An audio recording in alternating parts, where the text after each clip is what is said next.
pessoal já adorou ali. Bom, eu falei com todo mundo, já cumprimentei todo mundo na entrada. Eu queria antes parabenizar o pessoal que veio aqui na frente, tá? Eu não vou lembrar o nome de todo mundo, eu não sou muito bom com nomes, mas parabéns por você ter vindo aqui na frente. Dizem que o maior medo da humanidade não é de morrer, mas é de falar em público. Então, se você veio hoje aqui na frente, parabéns por você, você venceu um dos maiores medos da humanidade, tá bom? Bom, nessa apresentação, nesse bate-papo que a gente vai ter agora, eu quero ensinar 3 coisas para vocês, tá? Eu me cobrem até o final da palestra essas 3 coisas, eu tenho que ensinar as 3 coisas para vocês. Eu vou te ensinar como você pode talvez conseguir simplificar o seu sucesso, ou como você vai conseguir simplificar a forma como você vai alcançar as metas que você tem para alcançar. Eu vou te ensinar também como se frustrar menos na vida. Infelizmente isso não tem nada a ver com a parte amorosa, tá? Eu não tenho como te ajudar nisso. O pessoal aproveitou a parte... Oi? Eu sou mal depressivo. Nossa, cara, desculpa. Infelizmente nessa área eu não vou conseguir te ajudar. Vi que o pessoal aproveitou a hora da massagem ali, né? Se tinha uma mina na sua frente, você aproveitou para dar massagem. O pessoal ali de trás não conseguia aproveitar muito, né? Só tinha homem, macho de um lado do outro. Mas é isso aí, tá valendo. Todo mundo se abraçou ali no início. Todo mundo se abraçou ali no início. Então essa é a segunda coisa que eu quero mostrar para vocês. A terceira coisa é que eu quero talvez te ensinar como ganhar dinheiro, mais dinheiro, trabalhando menos, mas esperem até o final da palestra para vocês tomarem as conclusões, tá? Senão vocês vão me interpretar errado aqui. Tudo bem? Não significa que você vai deitar numa rede e esperar que as coisas aconteçam. Não é bem assim. Vamos esperar até o final da palestra. Tudo bem? Bom, um pouquinho da minha trajetória. Eu não sou de São Paulo, eu nasci na Bahia. Nasci mais especificamente no sul da Bahia, numa cidade chamada Eunápolis. Fica localizado mais ou menos aqui no sul da Bahia. É uma cidade também que fica a alguns quilômetros de Porto Seguro. Talvez vocês conheçam Porto Seguro, né? Mas antes de vir para cá, então, nasci aqui. Antes de vir para cá, para São Paulo, eu mudei no início do ano. Eu morava em Salvador. Eu me mudei de Eunápolis para Salvador por causa da agência que a gente acabou vindo. O mercado era maior em Salvador e a gente se mudou para lá. Eu comecei a empreender quando eu tinha por volta de uns 16 para 17 anos. Com 17 anos eu abri a minha agência de publicidade online e foi então quando eu me mudei para Salvador. Essa é um pouco da minha trajetória resumida. À medida que a gente for passando, eu vou contando um pouquinho mais para vocês. Depois, na hora do bate-papo, a gente também pode tirar algumas dúvidas a respeito de como foi a minha trajetória. Então, me mudei para Salvador para abrir uma empresa que foi a UpWeb. E antes da gente começar também, eu queria deixar alguns contatos, formas onde vocês podem me encontrar ou me stalkear facial, para facilitar, né? O pessoal que gosta de stalkear. Tem o meu Facebook, que é o... Acho que eu ainda está meio fraco aqui, se tiver alguém lá para me ajudar. Pronto, meu Facebook é facebook.com/Patrick meu Instagram é @PatrickPassos, meu canal no YouTube e o WhatsApp eu estou trocando por açaí, né? Gosto muito de açaí. Infelizmente hoje eu não estou podendo tomar e já aproveitando, desculpem pela voz pessoal, estou um pouco gripado, com a garganta inflamada ontem e inclusive alguns momentos talvez eu tenha que parar para tomar um pouquinho desse negócio aqui para melhorar a garganta, desculpem por isso. Mas então, hoje eu não vou poder tomar açaí, mas uma próxima vez, quem sabe a gente sai para tomar açaí, né? Eu gosto realmente de açaí. Para vocês terem uma ideia, essa era a minha geladeira na Bahia, né? Geralmente quando ficava no meu congelador, um pouco mais de 8 kg de açaí. Aqui em São Paulo dá para comprar tanto assim que é mais caro, né? Lá na Bahia era mais barato, mas é isso aí. Aqui também são alguns números, a minha empresa é a UpWeb, né? E aqui são alguns números da nossa empresa, do que a gente já conseguiu fazer nas campanhas de marketing que a gente inicia. A gente já teve mais de 14 milhões de pessoas alcançadas com as nossas propagandas, mais de 1,3 milhões de faturamento em campanhas de vendas para clientes e também mais de 44 mil clientes finais registrados nos fundos de venda de produtos que a gente provê na campanha. Tá bom? Fora a UpWeb, que é a agência que eu estou à frente, recentemente a gente abriu uma startup de educação no campus da Google, lá em São Paulo, que o nome da startup é Leduca.me, e é uma startup focada na área de educação. A gente quer ajudar alunos, professores e gestores escolares a atingir um potencial um pouco maior aí de aprendizagem. E hoje a gente vai falar então, como diz o título da nossa palestra, um pouquinho sobre mentiras, né? E por que falar sobre mentiras ao invés de falar sobre verdades sobre sucesso, sobre empreendedorismo. Bom, eu estou nessa trajetória há pouco mais de 3 anos, indo para o 4º ano, e durante esse processo eu acho que é muito mais valioso passar para vocês algumas falhas e alguns erros que eu cometi, e que vocês também podem pular esses erros ou pular essas mentiras que eu vou te contar e conseguir encontrar ou atingir os projetos que vocês têm para atingir com maior facilidade, talvez num espaço de tempo um pouco menor, tá? Eu gostei também muito que todo mundo que veio aqui na frente falou uma coisa e repetiu isso de forma incessante. Isso é uma grande verdade. Talvez se eu fosse... eu vou falar 5 mentiras, mas se eu fosse falar uma verdade para vocês, a verdade é que dá trabalho. E todo mundo, com exceção que veio aqui na frente falou que dá trabalho, e de fato dá trabalho. Você terminar um projeto ou alcançar algum objetivo que você tem na vida, dá muito trabalho. E essa talvez seria uma verdade que eu passaria para vocês aqui. Mas eu escolhi falar de mentiras porque eu acho que muitas vezes mentiras pequenas foram capazes de causar desastres enormes. Tiveram guerras que se iniciaram praticamente com mentiras.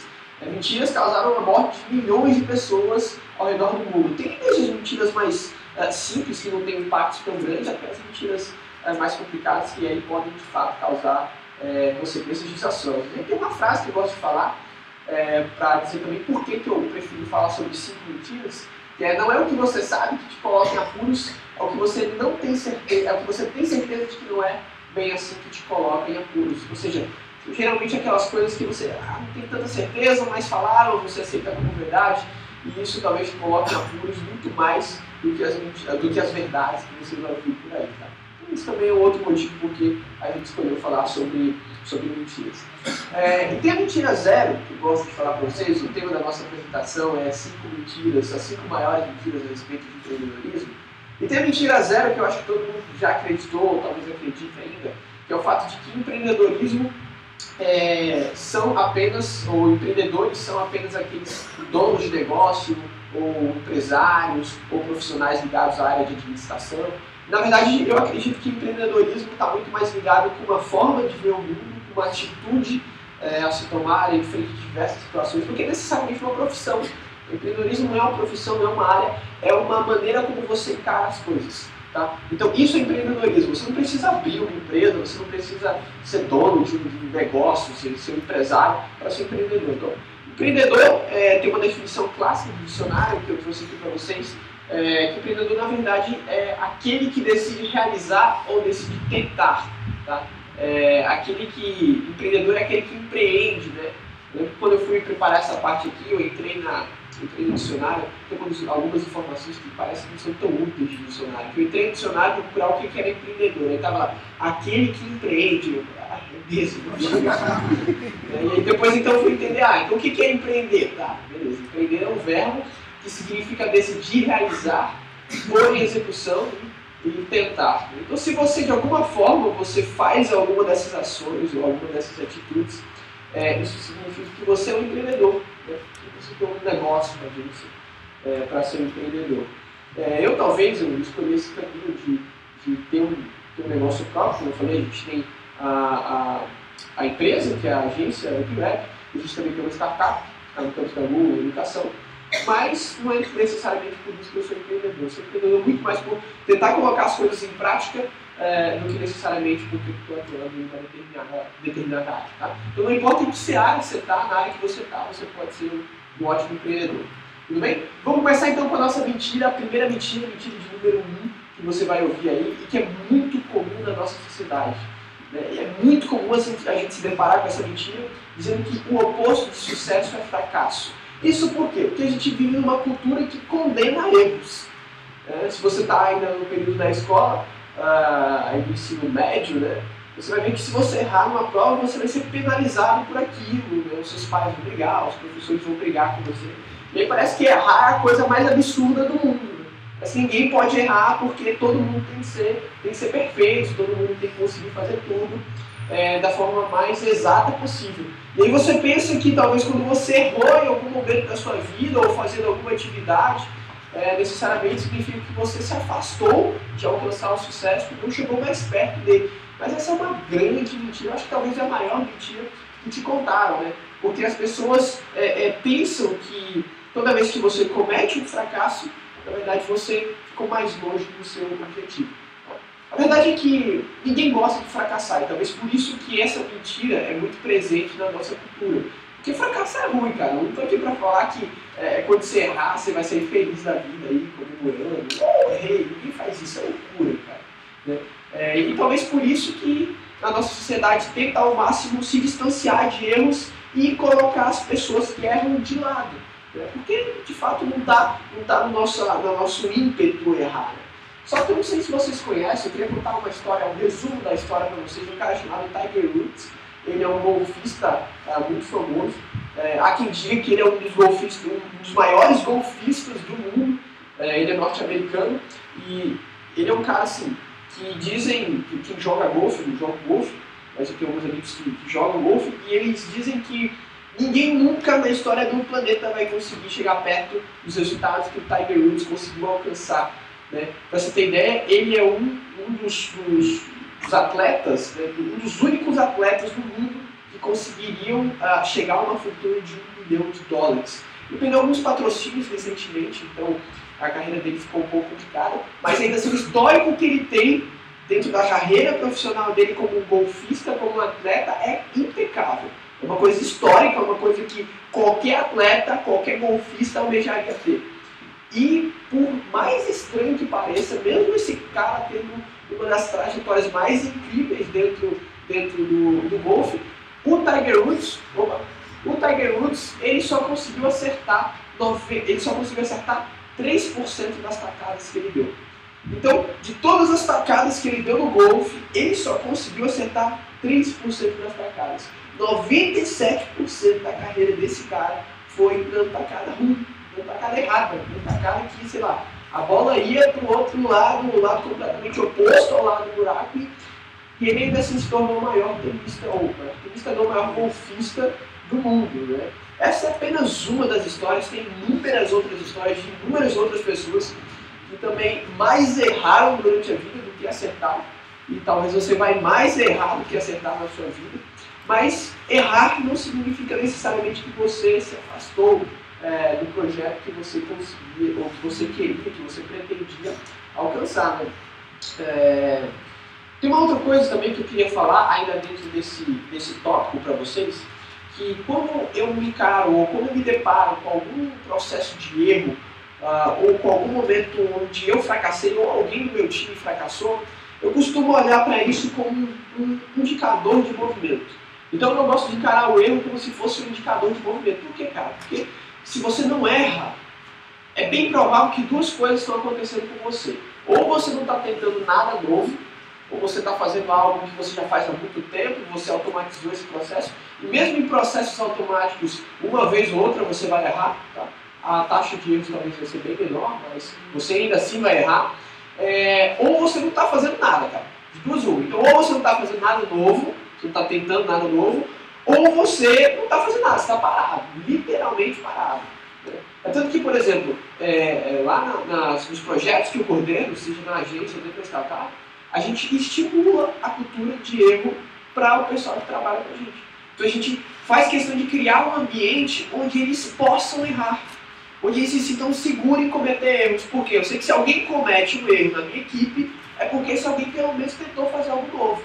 Porque é impossível você não cometer erros ao tentar fazer algo novo.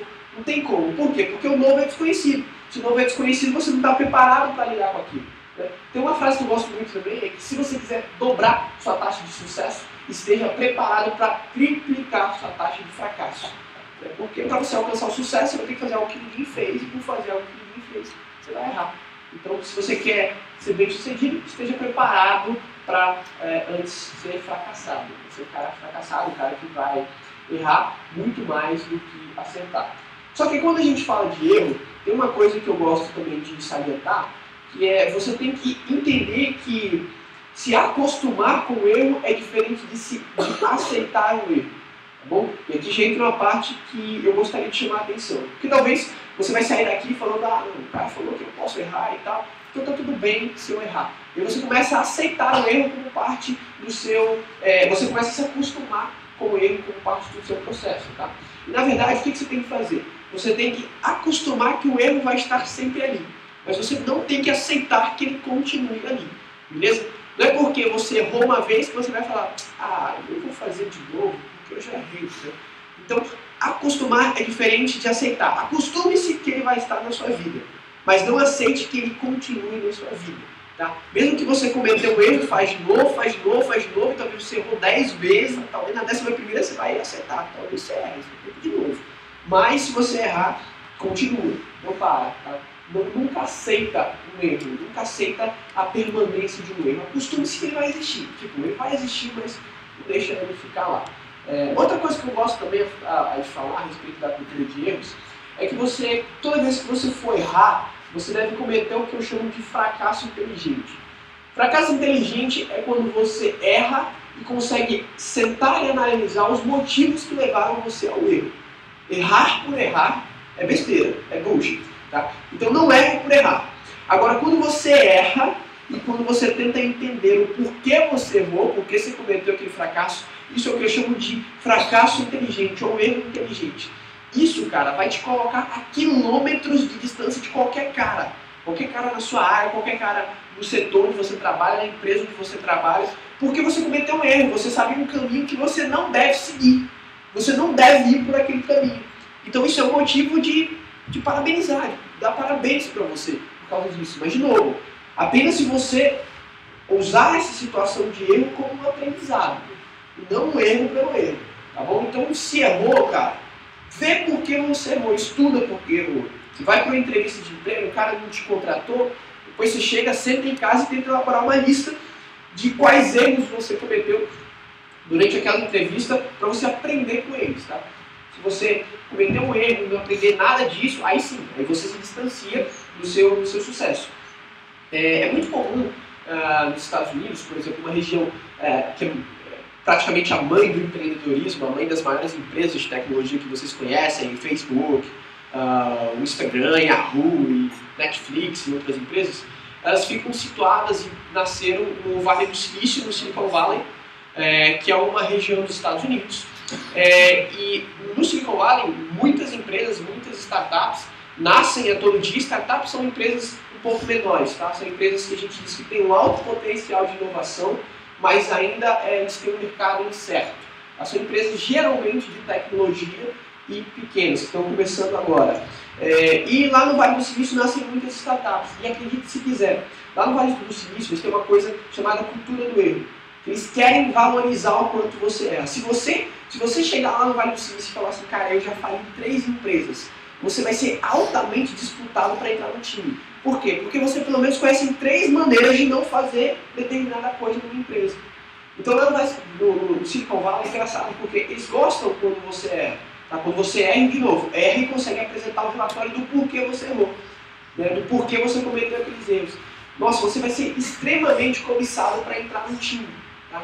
Porque isso mostra que você tentou fazer algo novo, ao tentar você errou, o que é normal, você continuou tentando fazer aquilo e aí você começou a acertar e por isso você está ali naquela posição. Então é muito comum, aqui no Brasil, como eu falei, a gente vive num meio cultural que as pessoas costumam denigrir a imagem de pessoas que cometem erros, mas na verdade, em qualquer outro lugar do mundo, principalmente na cultura norte-americana, isso vai ser valorizado. De novo, se você mostrar que você aprendeu algo com esse processo. A segunda coisa que eu queria falar para você, a segunda mentira, a segunda grande mentira que eu conto para você é que você precisa ter uma vida 100% disciplinada. De novo, calma, espera terminar esse tópico, aí depois vocês podem tirar as conclusões de vocês, tá? Mas é muito comum quando a gente olha para uma pessoa, para um líder, né? Os líderes que vocês têm aqui no projeto, você olha para o cara e vê a vida do cara assim, parece que a vida do cara é cronometrada. O cara acorda às 5 da manhã, faz caminhada, faz esporte, tem uma alimentação saudável, chega sempre no horário. E depois eu desafio vocês, olhem a rotina de não só empresários, mas de pessoas muito bem sucedidas em suas áreas. Tenta olhar como é o dia a dia desse cara. E você vai olhar para esse cara, você vai ver que ele faz um monte de atividades que são atividades que exigem muita disciplina para se fazer. Por exemplo, acordar cedo. Tá? Cara, e esse é o problema que eu tenho. É o problema que eu tenho de acordar cedo. Eu durmo às vezes tarde, às vezes nem 1 hora da vida, eu durmo 2, 3 horas da manhã. Eu tenho um problema com acordar cedo. Eu preciso de disciplina para conseguir vencer isso. Né? E aí quando você olha para a vida de um cara que ele atingiu um sucesso e a vida dele está muito bem estruturada, você pensa assim, puxa vida, eu queria ter a disciplina que esse cara tem, né, para conseguir fazer as coisas que ele tem. Mas eu queria deixar vocês um pouquinho mais calmos aqui nessa manhã. Eu queria falar assim, fiquem um pouco mais tranquilos, porque vocês não precisam de mais disciplina do que vocês já têm. Vocês já são disciplinados, todos vocês já têm disciplina, toda a disciplina que vocês precisam para conseguir ter uma vida como esses caras, como uma vida ultra regrada, uma vida ultra disciplinada que esses caras têm. Agora, por que isso acontece, né? A grande diferença é que essas pessoas conseguem direcionar a disciplina que ele tem para fazer a coisa certa, no momento certo. Então essa é a única diferença que eles têm, tá? Você já tem toda a disciplina, todo o potencial de disciplina que você precisa. A única coisa que você precisa fazer é conseguir pegar essa disciplina e definir um alvo e colocar essa disciplina toda em cima desse alvo. Aí quando você olha, por exemplo, de novo, para a rotina desses caras, vocês percebem que, na verdade, essa rotina, eles não desenvolveram da noite para o dia. Cara. Eles passaram 10 anos tentando criar aquela rotina que você quer criar de um dia para o outro. Aí você vai ler uma reportagem, aí vê lá que o Steve Wozniak, que foi o cofundador da Apple, junto com o Steve Jobs, ele acorda às 5 da manhã, ele faz caminhada, você vai ver que ele tem uma alimentação 100% vegetariana, e aí, de um dia para o outro, você acorda de manhã e fala assim, pronto, mudei, agora eu vou ser igual o Steve Wozniak, vou acordar às 5 da manhã todo dia, vou correr, vou caminhar, vou para academia, e cara, isso não vai acontecer, simplesmente porque nenhum ser humano consegue fazer essa quantidade, essa gama enorme de mudanças em um espaço de tempo muito curto. Então, você tem toda a disciplina que você precisa para fazer o que você quiser para alcançar o seu objetivo. A única coisa que você precisa fazer é pegar essa disciplina e colocar ela no lugar certo. Um lugar onde você realmente quer se desenvolver na vida. E aí eu costumo falar que essas pessoas que têm essa disciplina correta, o que eles fazem, né?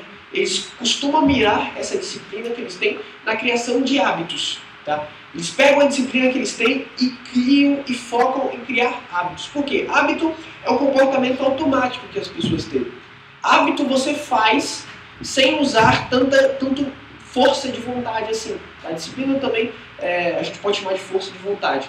E você vai ver, talvez nos primeiros dias que você começou a malhar, começou a ir para academia, você achou super difícil, era cansativo, você tinha que levantar e botar no relógio, quando dava a hora de ir para academia, você falava, puxa, eu tenho que ir para academia. Mas à medida que foi passando o tempo, você começou a consolidar um hábito de tal forma que quando chegou naquele horário, aquele determinado período de tempo que você separa do dia para ir malhar, você foi quase que de maneira automática. E por que isso aconteceu? Porque você criou um hábito. E toda vez que você cria um hábito, você não precisa colocar força de vontade ou disciplina para executar aquela ação. Por quê? Porque já é um hábito. Hábitos são comportamentos automáticos que o seu cérebro executa toda vez que algumas condições do seu dia forem atingidas. Então, toda vez que chegar em determinado horário ou toda vez que você conversar com determinada pessoa, o seu cérebro programa o seu corpo para executar aquela atividade. Tem um livro que eu queria recomendar para vocês. Gosto muito de ler, então eu sempre gosto de ler. Mas se você gostar de ler, vale a pena dar uma olhada nesse livro. Se chama O Poder do Hábito. Tá? Se você não gostar de ler, pelo menos olha esse livro, O Poder do Hábito, o epílogo desse livro. Tá? São 5 páginas, 5, 6 páginas, eu acho que é o epílogo desse livro. Lê essas 5, 6 páginas que já vai servir para o livro inteiro. Tá? O livro é um pouco grosso, então talvez se vocês olharem, mais ou menos dessa grossura, vocês vão olhar para o livro e vão dar uma assustada, mas lê só essas 6 páginas lá no final. Vai lá no final, procura epílogo, O Poder do Hábito, e lê só esse finalzinho para você entender como funciona essa coisa de criar hábito, mudar hábito. Aí tem também uma frase que eu gosto de falar a respeito de como é que a gente pode correlacionar então a disciplina com a criação de hábitos, que é o seguinte: o sucesso é um tiro curto alimentado pela disciplina apenas durante o tempo suficiente para que o hábito entre na jogada e tome o controle. Então você só vai precisar de disciplina só enquanto você não consegue criar e estabelecer um hábito. E como eu falei, para se estabelecer um hábito você precisa de tempo. Esses caras que têm essa rotina, eles não são ultra disciplinados, não. Eles só gastaram mais tempo construindo hábitos. Então você precisa de disciplina durante um curto espaço de tempo até que você consiga criar um hábito. Beleza? Bom, as pesquisas mais recentes que a gente tem... Opa, deixa eu voltar. Está dando spoiler da pesquisa da apresentação. As pesquisas mais recentes que a gente tem indicam que para você conseguir consolidar um hábito, você precisa ir de um intervalo de mais ou menos 66 dias, né?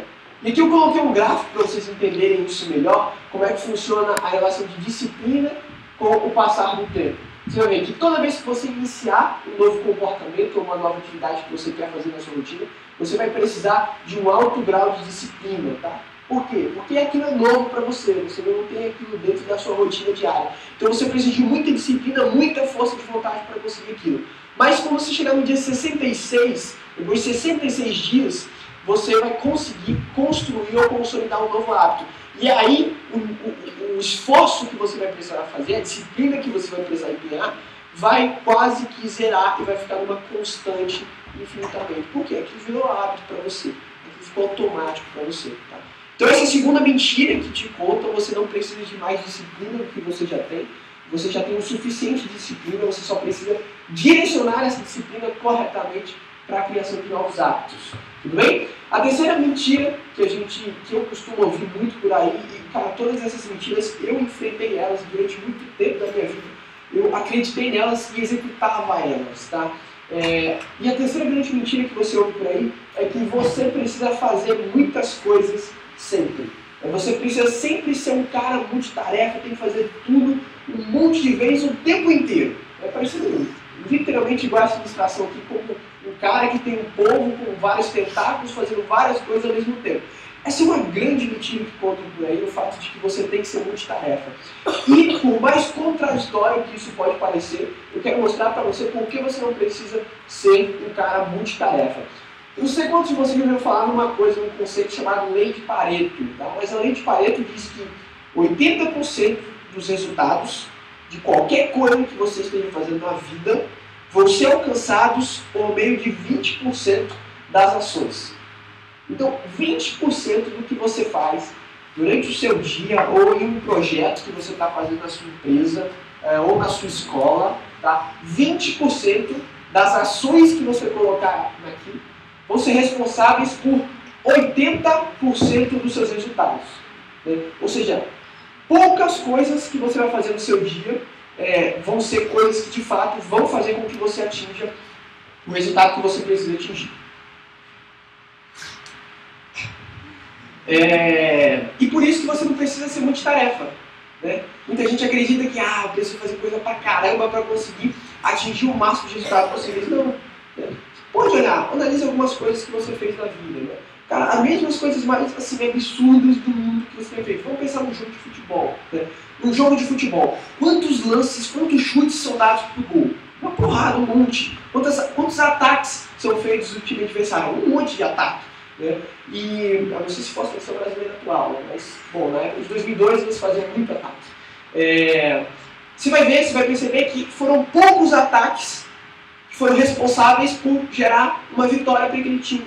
Então, poucos, talvez 1 ou 2 ataques que aquele time de futebol tenha feito que fizeram com que eles tivessem todos os resultados ou a maioria dos resultados que eles têm. Então, 20% das ações vão gerar 20% dos resultados. E aí a gente entra também numa outra teoria, numa outra área que fala sobre a única coisa. Esse também é um livro, tá? Um livro, de novo, outra indicação de livro que eu gosto de ler aí. É um livro de capa vermelha, que o nome do título é A Única Coisa, tá? E é um livro também que vai te ajudar a explicar um pouquinho mais dessa coisa do porquê você não precisa ser um cara multitarefa.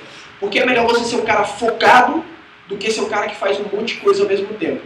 E eu não sei se vocês já pararam para se perguntar qual é a única coisa que vocês têm que fazer no seu dia ou na sua atividade para que vocês consigam atingir determinado sucesso ou determinada habilidade. Não sei se vocês, em algum momento, na função que vocês estão, já pararam e pensaram assim, caraca, qual é a única coisa que eu vou fazer aqui dentro dessa empresa, dentro da minha escola, que vai gerar o máximo de resultados para mim?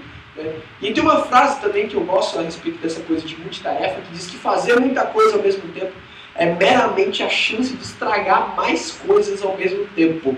Né? Porque se você faz muita coisa, cara, você não vai conseguir fazer nada bem. Fazer muita coisa significa fazer tudo ruim. Então, se você faz muita coisa, é meramente a chance de você conseguir estragar mais coisas ao mesmo tempo. E aí a gente chega de novo nessa parte da sua única coisa. Né? Que, de novo, é uma pergunta que talvez pode parecer besta, pode parecer, puxa, pergunta trivial de se fazer, cara. Mas eu queria mostrar para vocês de uma maneira um pouco mais física o poder de fazer uma única coisa. E você pode pensar, putz, é tão pequeno isso que eu estou fazendo, né? Que nem no jogo de futebol, como a gente usa o exemplo aqui. Cara, eu consegui botar a bola, passar com a bola do meio de campo, né? Parece uma coisa tão pequena de se fazer que como isso vai ser responsável por gerar um grande resultado. E os caras fizeram um experimento físico. Tá? Eles fizeram um experimento físico para explicar por que quando você faz uma coisa só, por mais que pareça uma coisa pequena, isso pode gerar resultados enormes, né? Vocês podem ver, esse próprio projeto do GV, né, que o Nelson organiza, parece uma coisa pequena, né, velho? Pô, sei lá, 50 jovens sentados aqui numa plateia, uma cidade de Suzano, em São Paulo, uma cidade do Brasil inteiro, uma coisa tão pequena, como é que isso pode gerar grandes resultados? E os caras fizeram um experimento físico para comprovar isso. Eles decidiram pegar uma fileira, uma sequência de dominós, isso tem um vídeo no YouTube também, tá? Não lembro o nome do vídeo, mas eu vou explicar para vocês, vocês vão entender. Eles decidiram enfileirar dominós da seguinte forma. Esse primeiro dominó aqui, ele tem 5 centímetros de altura. 5 centímetros. E eles fizeram de tal forma que o dominó seguinte ia ter o dobro de altura do dominó anterior. Então, 5 centímetros, 10 centímetros, 20 centímetros, 40 centímetros e assim diante. O que eles perceberam é que quando os dominós fossem organizados dessa forma, se você empurrar esse primeiro dominó aqui, né, um dominó de 5 centímetros, ele teria potencial para derrubar um dominó de 1,5 metro, que seria esse último dominó aqui, seguindo essa progressão aqui de crescimento sempre o dobro de tamanho. Ou seja, um dominó de 5 centímetros consegue derrubar um dominó de 1,5 metro. E eles continuaram nessa progressão, eles continuaram testando essa progressão. Um dominó de 5 centímetros, quando empurrado aqui, quando chegar na posição de número 18, ele vai conseguir derrubar um dominó que é do tamanho da torre de Pisa. Tá? Eles conseguiriam derrubar, se existisse um dominó do tamanho da torre de Pisa, eles conseguiriam derrubar um dominó que começou com um dominó de 5 centímetros. Se isso continuasse na posição 20, vamos para a posição 31, você derrubaria um dominó do tamanho do Monte Everest. E se isso chegasse na posição 57, você derrubaria um dominó do tamanho da Terra até a Lua. Então não sei quantos quilômetros tem da Terra até a Lua, mas um dominó de 5 centímetros lá no início começou, e quando ele foi empurrado, no final ele derrubou um dominó de uma altura, né, se existisse essa altura, mas de uma altura que iria daqui da Terra até a Lua, que deve dar alguns milhares de quilômetros. Né? Então para vocês verem que muitas vezes quando você focar em fazer uma única coisa, por mais pequena, por mais insignificante que essa coisa possa parecer, essa única coisa foi responsável por fazer com que você atingisse um resultado que talvez iria do tamanho ali, né, do Monte Everest, ou do tamanho da distância da Terra entre a Lua.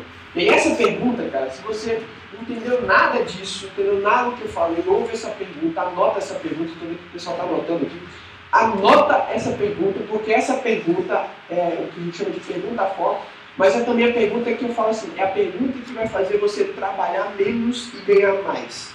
Então, se você quer ganhar mais trabalhando menos, você está falando, pô, o baiano está falando isso, é lógico que ele vai falar isso, né? Cara preguiçoso, baiano. Eu vou palestrar, os caras falam assim, já sei que você está falando, você é baiano, né, velho? Não gosta de trabalhar.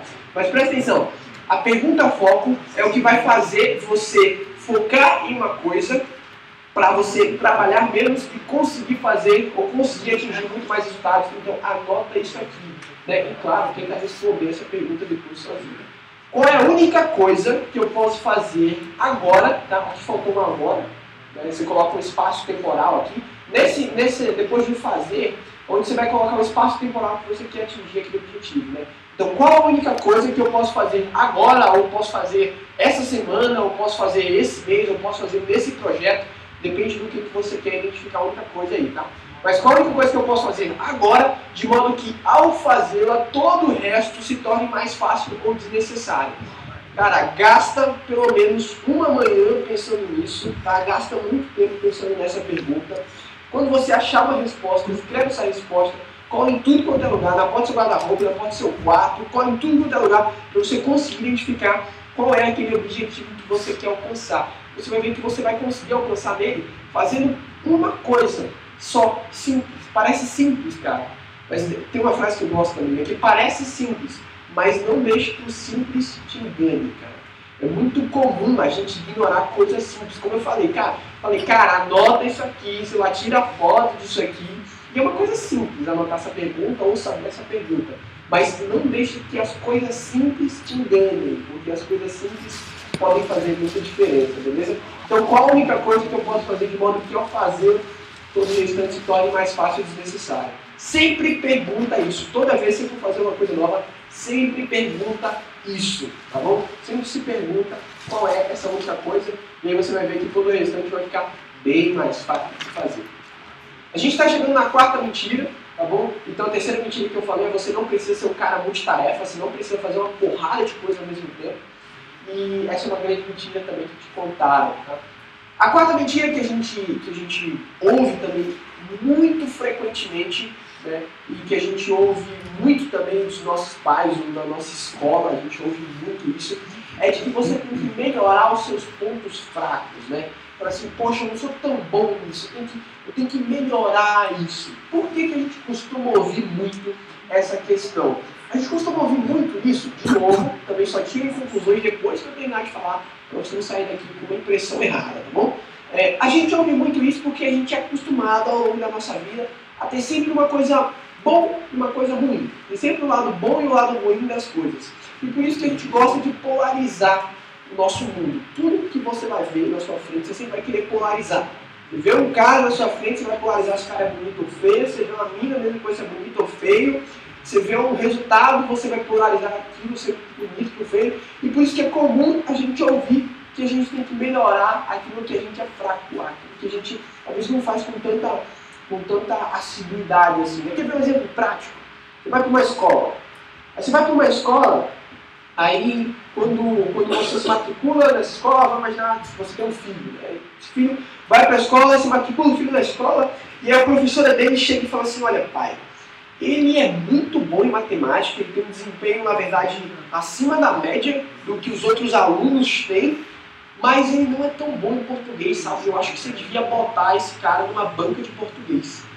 Isso sempre é um conselho que a gente ouve, né, cara? Aí, se o seu filho é muito bom em matemática, mas ele talvez não é tão bom assim em português, é um aluno mediano, você vai e coloca o cara numa banca de português. Mas por que isso não deveria ser feito, né? Por que a gente costuma fazer isso e por que na verdade fazer isso talvez é um grande erro, né? E tem uma frase que eu acho que sintetiza muito essa ideia que diz o seguinte: melhorar o ruim não significa que esse ruim vai se tornar algo bom. Significa que você vai ter um ruim melhorado. É isso que você vai ter. E ninguém consegue atingir resultados extraordinários com coisas ruins melhoradas. Você imagina Einstein, né, cara? Se a gente pensar em Einstein, é um puta físico, puta matemático. Se a gente pensar talvez um cara da área de Rui Barbosa da vida.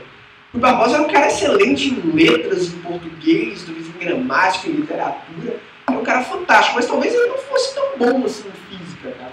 Já pensou se o pai dele ou a mãe dele falasse assim, olha filhinho, agora você vai ter que passar a maior parte do seu tempo estudando física e química, porque você não é tão bom do que você estudar literatura em português. Cara, o Rui Barbosa nunca viraria o cara que ele virou. A mesma coisa com qualquer cara, qualquer gênio que se destacou na área em que ele está, nunca conseguiria atingir o resultado que ele atingiu se ele não se dedicasse a fazer, ou não dedicasse a maior parte do tempo dele a fazer aquilo que ele é bom. Por exemplo, vocês acham que o Neymar é bom em todas as matérias da escola, cara? Não, talvez ele vai ser ruim. Você vai ser bom em educação física, mas o que ele fez? Ele descobriu uma coisa que ele era boa, que ele é bom de fazer, que ele faz melhor do que todo mundo, e vem dar uma outra pergunta que talvez ajude vocês. E ele focou em fazer aquilo o tempo inteiro. Pensa quantas vezes Neymar treinou chute a gol, cara. Pensa quantas vezes ele treinou falta. Pensa quantas vezes ele treinou pênalti, treinou chutar pênalti. Pensa quantas vezes ele gastou mais jogando futebol do que talvez estudando química. Quando ele fez isso, quando ele escolheu focar naquilo que ele é bom, do que naquilo que talvez ele não faz muito bem, ele conseguiu virar o maior jogador de futebol da história atual, só perdendo pro Messi, né? E pro Cristiano Ronaldo, esse cara. Uma porrada, né? Vamos lá. E por quê? Por que isso acontece, cara? Porque ele escolheu focar numa força dele. Uma força dele. E isso deve estar se perguntando, cara, como é que eu identifico uma força minha? Como é que eu consigo identificar algo que eu sou bom de verdade em fazer? Qual é a minha força? Tem uma pergunta que eu gosto de explicar, de falar, que vai te ajudar talvez nisso para você identificar a sua força, né? Se pergunte, cara, o que você faz pior do que 1 milhão de pessoas? Todo mundo tem uma coisa que ela com certeza faz pior do que 1 milhão de pessoas. E isso todo mundo consegue achar com facilidade. Né? Você com certeza, você sabe uma lista enorme de coisas que com certeza 1 milhão de pessoas fazem melhor do que você. Isso aí todo mundo consegue encontrar. Só que talvez você nunca parou para se perguntar o inverso dessa pergunta. Ou seja, o que você faz melhor do que 1 milhão de pessoas? Talvez você nunca se perguntou isso. E talvez você nem queira parar, não, putz, vou parar para ficar pensando o que eu faço melhor do que 1 milhão de pessoas. Né? E você acha, talvez, de novo, você vai achar isso uma coisa simples, uma coisa trivial. Não deixe de se enxergando. Pense, o que você faz melhor do que 1 milhão de pessoas? Quando você conseguir achar uma resposta para isso, quando você conseguir achar uma resposta de qual é aquela coisa que se aparecer 1 milhão de pessoas na sua frente, ninguém consegue fazer melhor que você. Aí você vai começar a encontrar uma força. Você vai começar a tentar identificar, tentar entender o que você é forte em fazer.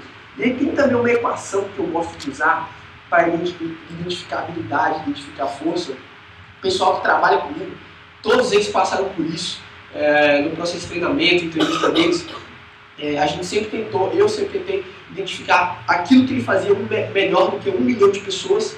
E aquilo que ele fazia melhor do que 1 milhão de pessoas, eu tentava ao máximo, eu tento hoje ao máximo ainda fazer com que ele use essa habilidade a maior parte do tempo no dia de trabalho dele.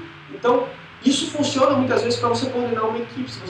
Eu acho que boa parte de vocês vão ser líderes naquilo que vocês fazem, na área que vocês fazem. E quando vocês se tornarem líderes, vocês vão ter que coordenar um grupo, vocês vão ter que cuidar de uma equipe.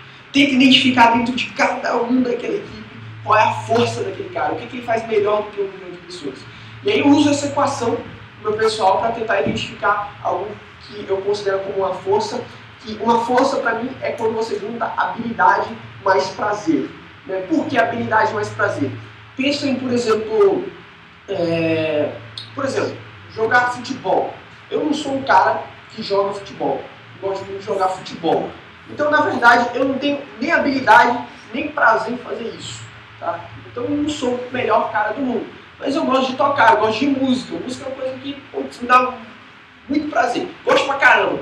Mas eu não sou o melhor músico do mundo. Então o que acontece? Eu tenho prazer em uma atividade, mas não tenho habilidade. Se você tem prazer em algo, mas não tem habilidade, o nome disso é hobby, tá? Não é força. Tem algo que você tem prazer, mas não tem habilidade, você tem um hobby, não é força. Por isso que, para você encontrar uma força, você tem que encontrar algo que você faça, que você tenha tanto prazer quanto habilidade em fazer aquilo que você faz. Tudo bem? Essa foi a nossa 4ª mentira, indo já para a 5ª e última mentira, para a gente encerrar. E essa é uma mentira que talvez vocês aqui que estão participando do GV, talvez não acreditem já muito nela, né, porque vocês recebem muita informação de qualidade aqui, muitos bons treinamentos, muitas boas informações. Mas a 5ª mentira, eu acho que é a pior de todas, porque é uma mentira que você conta para você mesmo. Aí essa acaba com você, porque se você parar para identificar, ou se você parar para pensar, todas as 4 outras mentiras que eu mostrei aqui eram mentiras que geralmente as pessoas que estavam ao seu redor contavam para você. Agora essa aqui, cara, que é a mentira do eu não consigo, é você contando para você mesmo. Aí ferrou, cara, acabou de vez, porque não é ninguém mentindo para você, aí você está se auto-sabotando, você está mentindo para você mesmo.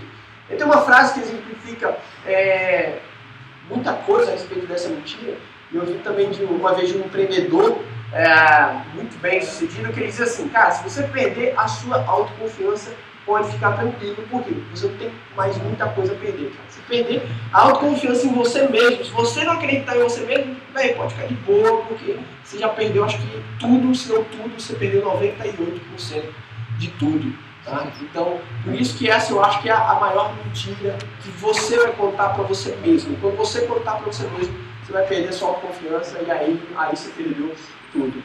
Uma vez eu também ouvi um dos meus mentores, ele é um empresário, também mora em São Paulo, ele tem uma rede de escolas de inglês, e ele falou, uma vez a gente se encontrou em um desses eventos que eu vou participar, e ele me perguntou assim, Patrick, você sabe por que o leão é o rei da selva? Ele fez essa pergunta, e eu fiquei pensando durante algum tempo, falei, sei lá, porque ele é um predador, porque ele tem garras mais afiadas, porque ele é veloz, por causa do porte dele. Eu me perguntei, falei um monte de coisa para ele, fiquei uns 10 minutos chutando resposta para ele. Ele disse que nada disso é a resposta do porquê que o leão é o rei da selva. Aí ele falou, cara, o leão é o rei da selva por causa de uma coisa bem simples. Porque o elefante não sabe a força que ele tem. Por isso que o leão é o rei da selva. Porque o dia que o elefante descobrir como ele é forte, como a patada dele pode doer, pode matar um animal, o leão vai deixar de ser o rei da selva. Isso acontece muitas vezes com a gente. Você talvez ainda não é o primeiro na sua área, naquilo que você faz, porque você não sabe da força que você tem. Talvez você deixe o leão ser o rei da sua área, porque você tem muito mais força, muito mais capacidade, habilidade e prazer em fazer aquilo do que o cara que está liderando aquela sua área.